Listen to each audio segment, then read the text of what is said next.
क्या बताऊंगा मैं। बार बार वही कहानी रिपीट करने पे वही दर्द ताज़ा होता है, वही जख्म हरा होता है। बहुत तकलीफ होती है। सॉरी नहीं बोल पाऊंगा। जमानत हुई है राजेश यादव की, जो लालता के बड़े बेटे हैं, जो मुख्य साजिश करता है, उनकी बेल मंजूर हो चुकी है और लोगों की भी बेल हो जाएगी। सबकी लाइफ ऐसे रेगुलर चलेगी। मेरी तो रो के बीतने वाली है।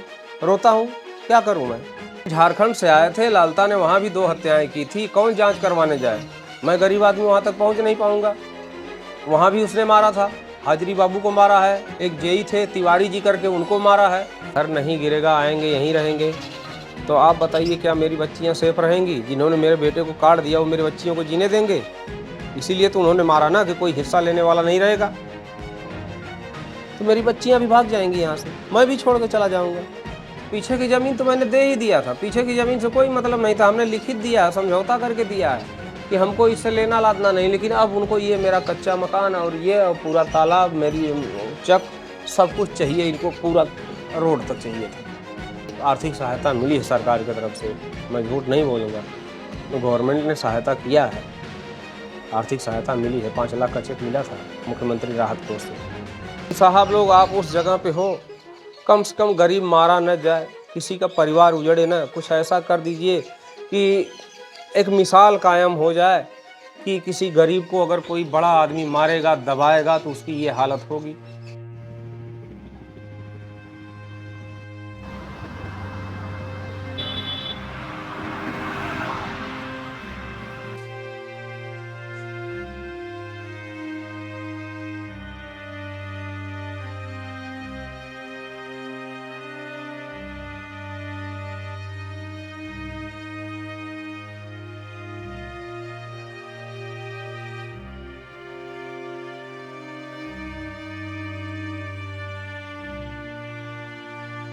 और उधर से वो आया, तलवार लेके तुरंत मार दिया, सर धड़ से अलग हो गया। इसी के सीध में उसको पूरा चाहिए था। ये तालाब जो है मेरा अराजी नंबर है, चक नंबर है मेरा। सामने तालाब है, बगीचा है, ये चक नंबर है, पट्टा है, ये सब कुछ उसको चाहिए था। सब पे मुकदमा लाद के रखा है, सब पे मुकदमा लाद के रखा है, और उसी के लिए उसने मार दिया।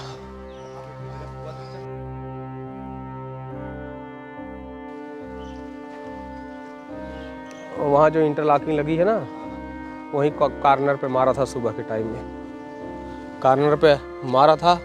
मेरी दोनों बच्चियाँ साथ में थी, मेरी पत्नी थी। वो लोग बोल रही हैं, वो ललकारते हुए सब लोग दौड़े। वो पीछे आके छुपा हुआ था जिसने काटा। सब ललकारते हुए दौड़े, मारो मारो साले को, मारो, छोड़ो मत, आज मार दो, आज मार दो।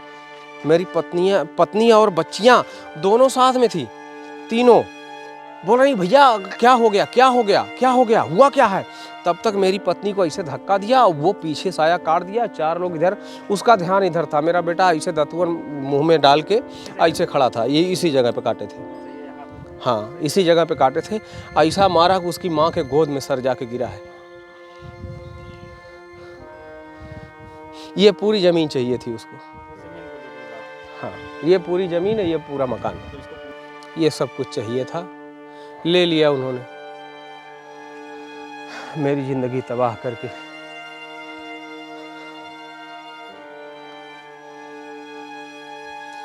एक ही बच्चा था, इतना होनहार, इतना तेज था। मैं सोचता था कि यार चलो कुछ नहीं है तो मेरा एक बेटा है। मैं बहुत निश्चिंत रहा करता था कि मेरा एक बेटा है और इतना समझदार है कि सब कुछ देख लेगा। लेकिन उस हरामखोर ने पल भर में मेरी दुनिया तबाह कर दिया उसने। ये पूरी वारदात, यहाँ से मेरा बच्चा गया है, पूरी वारदात 1 से 2 मिनट के अंदर ख़त्म हो गई थी और कोई पहले से झगड़ा नहीं थी। नमस्कार, स्वागत है आपका द न्यूज़ गैलेक्सी में। मैं हूं आपके साथ संजय। 30 अक्टूबर 2024 का दिन था। दिवाली के 1-2 दिन आगे पीछे का समय, जब पूरा देश दिवाली के हर्ष और उल्लास में डूबा था, तो जौनपुर के कबूरुद्दीन गांव में एक दिल दहला देने वाली घटना हो गई। 17 साल के ताइक्वांडो प्लेयर अनुराग यादव की नृशंसता के साथ गला काटकर हत्या कर दी गई। हमने स्वर्गीय अनुराग यादव के पिता से बात की और किस तरह से इस घटना को अंजाम दिया, न्यायिक प्रक्रिया कहां तक पहुंची, सरकार ने कितनी मदद की, चूँकि आरोपी भी यादव परिवार से ही थे, जो विक्टिम थे, जो मृतक था उसका परिवार भी यादव परिवार से है, तो राजनीतिक रंग नहीं पकड़ा इस मामले में। तो न्याय की उम्मीद जो है वो सिर्फ़ और सिर्फ कोर्ट पर ही निर्भर है। मीडिया घटना के समय आया और चला गया, उसके बाद से किसी को भी फ़र्क नहीं है कि जो होनहार युवक अपनी जान गंवा बैठा उसके परिवार पर क्या बीत रही है। तो हम आपको घटना स्थल दिखा देते हैं, वो जहां हम खड़े हुए हैं वो सामने वहां पर अनुराग यादव की हत्या हुई थी। ये इधर अनुराग यादव का घर है। देखने से ही आप समझ पा रहे होंगे कि आर्थिक स्थिति उनकी क्या रही होगी। और हम आपको दिखा देते हैं कि ये जो सामने आप देख रहे हैं निर्माणाधीन मकान है 2 मंजिल का, ये आरोपियों का ही था। और उसके ठीक पीछे वो जो सफ़ेद रंग की आप बिल्डिंग देख रहे हैं वो वहाँ पर आरोपी परिवार रहता था। सुबह इस जगह से अनुराग यादव दातून करता हुआ निकला और वो सामने जहाँ आप इंटरलॉकिंग देख रहे हैं वहाँ जाकर खड़ा हुआ और कहा जा रहा है परिवार की तरफ से किसी जगह पर उसकी हत्या कर दी गई। ये मकान भी उनका ही है, यहाँ से लेके पीछे तक सारी ज़मीन आरोपियों की है। और जो विवाद सारा बताया जा रहा है, अब देखिए दोनों ही आरोपी, ये पीड़ित परिवार का घर है, ये कच्चा सा दिख रहा है आपको, टीन पड़ी हुई, और ये सामने 2 मंजिला परिवार है जो आरोपितों का है। और ये सामने तालाब की ज़मीन है जिसको लेकर कहा जा रहा है कि सारा विवाद था। इसी ज़मीन को लेकर 17 साल के होनहार अनुराग यादव को अपनी जान देनी पड़ी। देखिए भाई उधर उधर खड़ा था और वो भागते हुए उधर उसको मतलब घेर के लोग ले गए। और जब तक हम लोग वहाँ पहुँचे मतलब मम्मी और बहन भाई तीनों लोग मतलब बगल में ही खड़े थे उसके, और हम थोड़ी दूरी पे थे मतलब 2 कदम की दूरी पे। और उधर से वो आया तलवार लेके तुरंत मार दिया, सर धड़ से अलग हो गया। मतलब महज 30 सेकंड की घटना मान लीजिए उसको। इतना जल्दी सब कुछ हुआ कि हम लोग समझ ही नहीं पाए कि बिना बात विवाद के ऐसे कैसे हो गया। मैं कोलकाता चला गया था बगैर किसी को बताया, अचानक से मेरा फ़ोन आया, मैं चला गया। तो 4 दिन बाद दरोगा साहब फ़ोन किए प्रधान के यहाँ कि रामजीत ने लालता को मारा है। तो प्रधान हमारे यहाँ फ़ोन किए, बोले आप उसको मार दिए। हमने कहा यार 4 दिन से तो मैं वहाँ हूँ, मैंने कब मार दिया। तो इनको पता लगा कि ये यहाँ नहीं है, घर पे नहीं है। तब इन्होंने अपनी मवेशियों को बेच दिया, हैंडपम्प खोल के रख दिया, टुल्लू था उसको खोल के रख दिए। उसके बाद एक दिन साजिश के तहत मेरे भतीजे को और बेटे को दौड़ाए। भतीजा उधर भाग गया, बेटा मेरा देखने गया कि भैया को मार तो नहीं दिए, और 1 मिनट के अंदर 4 लोग ललकारते हुए आए। लालता, उनका भाई, उनके 2 भतीजे और लालता का छोटा वाला बेटा वो पीछे पहले से छुपा हुआ था। ये लोग ललकारते हुए आए, उसका इंटेंशन इधर हुआ, ध्यान इधर गया, इधर देख रहा है। मेरी पत्नी और मेरी दोनों बच्चियां, मेरे भतीजे सब यहाँ से दौड़ते हुए जा रहे हैं कि हुआ क्या क्या हो गया है। लेकिन तब तक उसने एक ही वार में सर धड़ से अलग कर दिया पीछे से आके। देखिए बिना प्लानिंग के इतनी सुबह सुबह कैसे हो सकता है कोई काम। सुबह 7:15 बजे हम लोगों से नहीं था कोई विवाद, पीछे की ज़मीन है, मतलब दादा उदा थे तब से हो रहा था तो वो लोग छोड़ दिए थे। फिर पापा एक बार सुलह कर लिए थे उनसे कोर्ट में जाके कि ये फाइनल है, अब मेरा आपसे कोई लेना देना नहीं है। और वो लोग मतलब 4 दिन पहले भाई से बात भी किए थे, मतलब भाई से मिलना जुलना उठना बैठना सब था, बट घर पे नहीं आते थे वो लोग कभी, ना ही हम लोग कभी जाते थे उनके इधर। लेकिन रोड पे कभी मिल जाते थे तो भाई से बात वगैरह करते थे। और 4 दिन पहले वही पुलिया है वहाँ पे रोड पे, वहाँ पे बैठ के बात किए थे भाई से। हम गए थे उसको बुलाने खाना खाने के लिए। फिर वो बताया कि हम पूछे कि ये लोग क्या पूछ रहे थे, तो बोला कि ऐसे ही बस पूछ रहे थे कि पढ़ाई लिखाई कैसी चल रही है, या मतलब क्या करते हो, क्या सीखते हो, ताइक्वांडो के बारे में कुछ पूछ रहे थे कि हमको भी सीखना है। अब क्या बताऊं, किसी बाप के लिए वो चीज़ कितना कष्टप्रद होती है, मैं आपको समझा नहीं सकता। इकलौता बेटा 16-17 साल की उम्र में इतने मेडल्स लाना, पढ़ाई में इतना आगे होना, और शायद कहीं न कहीं उसका टैलेंट ही उसका दुश्मन बन गया। वो लोग नहीं चाहते थे कि ये आगे बढ़े। लालता की पत्नी ने कचहरी में भी कहा कि राम जी जिंदगी भर धक्का खाए हैं, बेटा आगे चला जाता, काटना था पैर, कट गया गर्दन। देखिए ज़मीन का विवाद हमसे तो था नहीं, फिर और रही बात भाई पे अटैक करने की, तो ये लोग का, इन लोगों के माइंड में ये चीज़ बहुत अच्छी तरह से बैठ चुकी थी कि ये लोग हमेशा ऐसे पीछे ही रहे, कभी आगे ना बढ़ पाए, और इसको ख़त्म कर देंगे फिर तो ये लोग कुछ कर नहीं पाएंगे, क्योंकि हमारे पास उतना पैसा नहीं है जितना उनके पास है, तो ये पूरी जायदाद ज़मीन सब कुछ उन्हीं की हो जाएगी।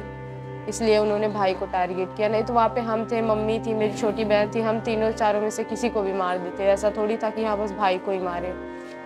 और जो हत्यारा, उसका कहना है कि गलती से हुआ है, तो गलती से तलवार किसी के भी ऊपर चल सकती थी। ऐसा तो है नहीं कि अनुरागी टारगेट था कि हाँ अनुराग के ऊपर ही गलती से चलेगी। भैया बताइए, इतनी बड़ी साजिश थी, पैर काटना था, क्यों काटना था भाई? क्या कोई गरीब है तो उसको जीने का अधिकार नहीं है?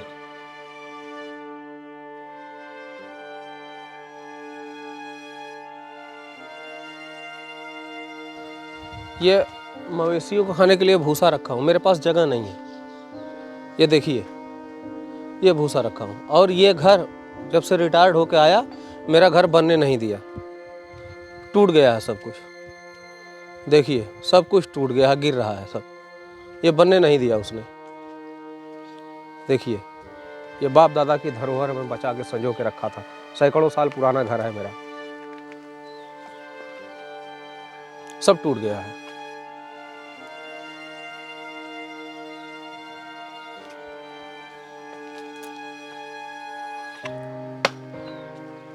और इधर से ये मेरे चचेरे भाई साहब का है सब।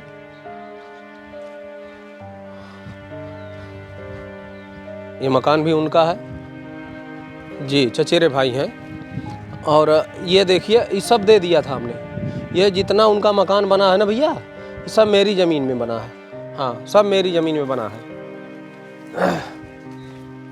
ये सब मकान मेरी ज़मीन में बना है। हाँ, इसी को लालता की पत्नी बोलती हैं 30 साल पहले बना है। ये 30 साल की ईंटें हैं। ये 30 का मकान नहीं दिख रहा हमको।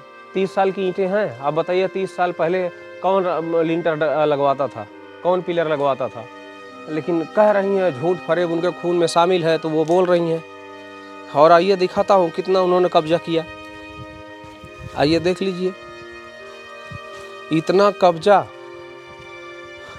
आप यकीन नहीं करेंगे, आप पहली बार आए हैं ना, आप यकीन नहीं करेंगे, इस आदमी के पास इतनी ज़मीन की भूख थी, इतनी भूख थी कि ये देखिए ना, ये सब पूरे मेरे मकान में मुकदमा है। ये पूरा सीधा चाहता था, ये पूरा मेरा मकान, कच्चा मकान लेके पूरा मकान मेरा सीधा चाहता था।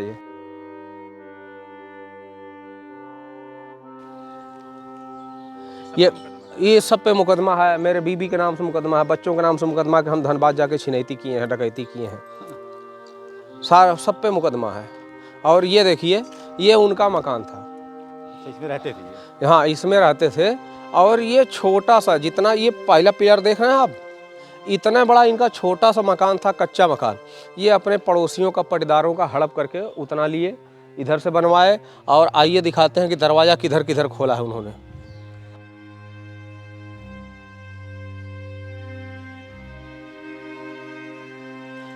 और देखिए दरवाज़ा, ये जो बाउंड्री लगी है ना, इनकी ज़मीन यहाँ तक थी। हाँ, इतना हड़पने के बाद इनके ऊपर ही मुकदमा है। और देखिए, इधर दरवाज़ा करके इनका इतना कब्जा किया। हाँ, ये पूरी गली कब्जा किया। उसके बाद इधर दरवाज़ा खोला। आइए देखिए, इधर दरवाज़ा खोला, इधर दरवाज़ा खोल के पहले इतना कब्जा किया अपने पड़ोसियों को, पटीदारों का। उसके बाद देखिए, वो दीवार जैसे जैसे कब्जा किया वैसे वैसे बनवाया है, धीरे धीरे वो धीरे धीरे बनवाया ना। उसके बाद यहाँ अपना जानवर बांधना चालू किया, तो यहाँ नहाने के लिए बनवाया, हैंडपंप लगवाया जी। उसके बाद देखिए, ये बाउंड्री वाल इधर जाती है ना, हाँ, उसको दिखा के इसको दिखाइए, बाउंड्री वाल यहाँ सीधे जाएगी ना। फिर अपने पटीदारों का कब्जा करके उधर अंदर घुस के इतना बनवा लिया। हाँ, ये इतना बनवाया, फिर हैंडपंप उखाड़ के भैया वहाँ लगवा दिया, वहाँ लगवा दिया।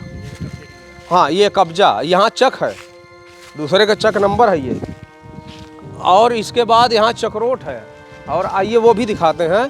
ये चक्रोट कब्जा करने के बाद इधर बाउंड्री मारा और दूसरे की चक में ये लगा के अपना ईंट लगा के उधर बनवा दिया कि चक्रोट यहाँ से है, और वो भी ज़बरदस्ती। आइए ये भी देख लीजिए,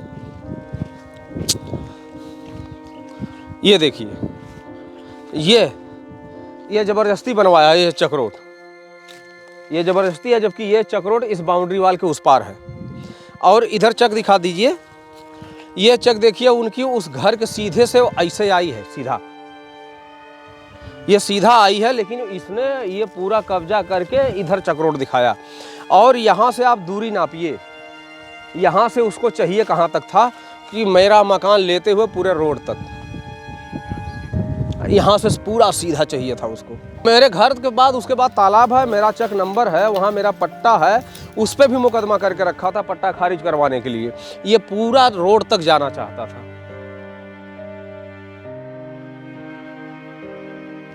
ये है भैया कहानी, देख लीजिए कि एक बेवकूफ़ मूर्ख आदमी के पास पैसा अगर हो जाता है तो क्या क्या करता है वो।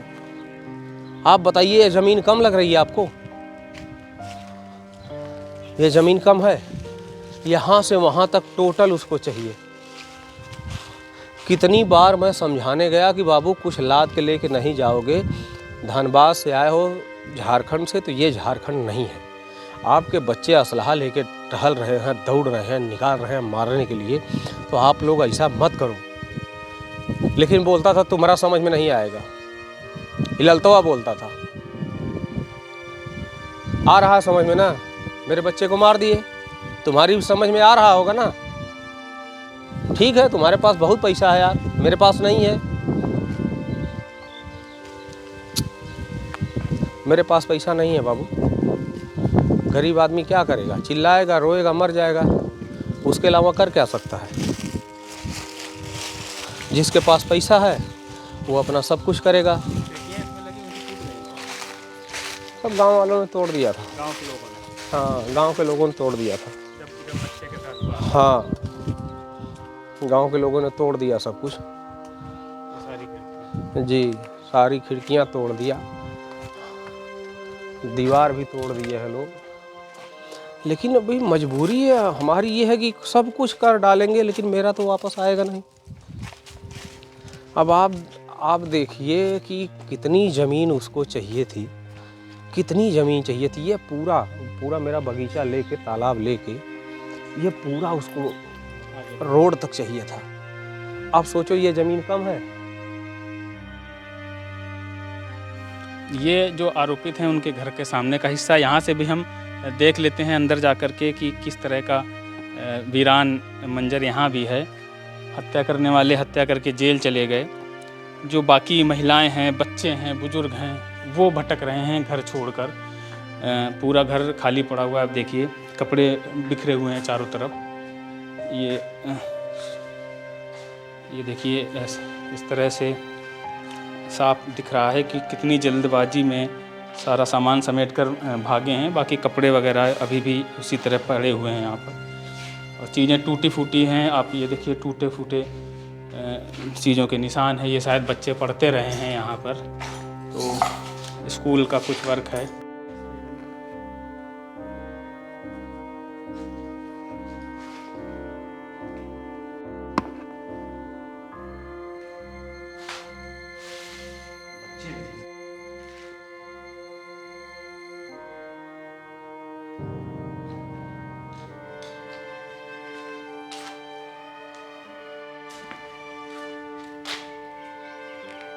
जो पैसा आप यहाँ खर्च कर रहे हो वही पैसा हमको दे दिए होते, हम पूरी ज़मीन छोड़ देते यार, हम जाके खेत में बनवा के रह लेते, तुम भी सुखी से रहते, हम भी सुखी से रहते। लेकिन नहीं, पाप सवार था। लालता का चेहरा आपने देखा है? लालता का चेहरा देखिए, आपको पता लग जाएगा किस टाइप का आदमी है। साइको हरामखोर कहीं का, क्या बोलूं उसको मैं।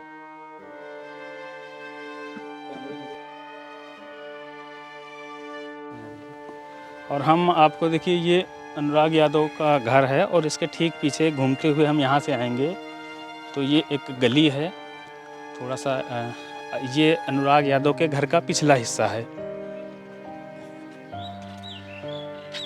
ये अनुराग यादव के घर का पिछला हिस्सा है। इसके ठीक बगल में ही जो हत्यारोपी हैं उनकी 2 मंजिली बिल्डिंग बन रही थी और ये इसके ठीक सामने ये सफ़ेद रंग का ये यहाँ पर जो आरोपी हैं उनका परिवार रहता था। अभी पूरी तरह खाली पड़ा हुआ है, घर छोड़कर पूरा परिवार जा चुका है। कहा जा रहा है कि हत्या करने से पहले ही जानवर वगैरह हटा दिए गए थे।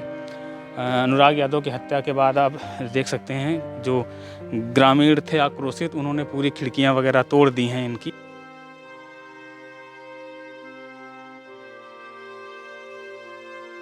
हम घूम कर भी आपको दिखा देते हैं। ये सारी खिड़कियां देखिए पूरी तरह से तोड़ दी गई हैं। सारे एक एक खिड़की टूटी हुई है और ये भी देखिए पूरी तरह से तोड़ दी गई है।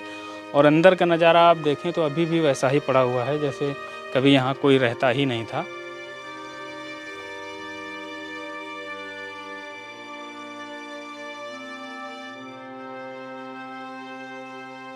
ये पीड़ित के पिता से हमने बात की, उन्होंने बताया ये देखिए खिड़कियाँ देखिए सारी तोड़ दी गई हैं। शायद लगता है कि ग्रामीणों ने घुसने की कोशिश भी की होगी। होनहार बच्चे की हत्या के बाद ये पूरा वीरान पड़ा हुआ है। ऐसा लगता ही नहीं है कि यहाँ कभी कोई परिवार रहा करता था। जाने अनजाने ज़मीन के टुकड़ों के लिए होने वाली हत्याएं किस तरह से घरों को वीरान करती हैं। जो अनुराग यादव है उसका तो परिवार वीरान हुआ ही, साथ ही आप देखिए इनका घर यहाँ भी पूरा वीराना है। मेरा बच्चा क्या बताऊं यार, लाखों में एक था। जिस उम्र में बच्चे सिर्फ खेलते हैं और घूमते हैं, उस उम्र में मेरा बेटा इतनी उपलब्धियां हासिल किया था। मजाक नहीं होता। वो मेडल्स, वो सर्टिफिकेट मैं आपको दिखा दूं, आप पे मैंने भेजा भी है, आप देख लीजिएगा। वो सर्टिफिकेट इस तरह से नहीं मिलते कि आप बाजार में जाओ खरीद लो, ना वो मेडल मिलता है। इतनी कम उम्र में इतनी ज़्यादा उपलब्धि लेना मजाक बात नहीं होती है। लाखों में एक था और मेरे लिए तो अनमोल था यार। आज दुनिया जमाने के लिए घास फूस रहा होगा, मेरे लिए हीरा था वो। मेरे बच्चे से उन लोगों ने बहस किया, इसने फ़ोन किया मुझे, बोला पापा ये लोग ऐसे ऐसे कर रहे हैं, लड़ाई हो जाएगी। तो मैंने कहा कि बेटा लड़ाई मत करो, हमारा कंडीशन ये नहीं, वो लोग चाहते हैं कि आप लड़ाई में फंस जाओ।